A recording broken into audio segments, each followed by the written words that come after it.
ছুটে চলার যে আনন্দ সেটি আসলে বলে বোঝানো যাবে না।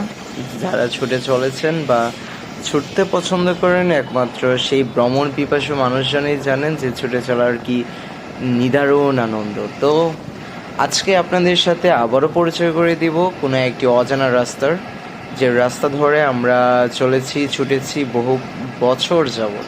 সেই ছোটোবেলা থেকে এই রাস্তা ধরে ছুটে চলা, তো নতুন করে আপনাদের সামনে আবার উপস্থাপন করা এই হচ্ছে কিশোরগঞ্জ থেকে হোসেনপুর যাওয়ার রোড। এই জায়গাটির নাম অবশ্য আমার মনে নেই, তবে কিছুটা সামনেই হচ্ছে আমাদের জেলখানার মোড়।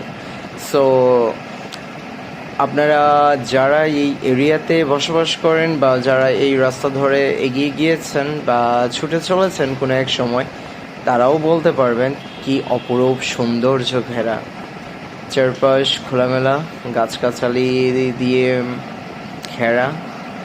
তো সবচেয়ে বাজে যেটা লেগেছে সেটা হচ্ছে মানুষজন গরু বাছুর ছাগল সব কিছু মনে হয় রাস্তার উপরেই বেঁধে রাখে।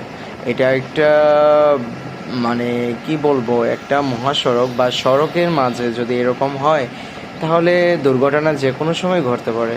তো রাস্তার পাশে যাদের বাড়িঘর আছে তাদের আরও সচেতন হওয়া উচিত, বিশেষ করে তাদের ছোট ছোট বাচ্চাগুলা খেলা করে একদম রাস্তার পাশে। তো এগুলো হচ্ছে যে বিপদ ডেকে আনে বা দুর্ঘটনার পরে সবচেয়ে বেশি। তো আপনাদের বলেছিলাম যে এটি হচ্ছে কিছুটা সামনেই হচ্ছে জেলখানার মোড়। তো এটি হচ্ছে সেই কিশোরগঞ্জ জেলা কারাগার।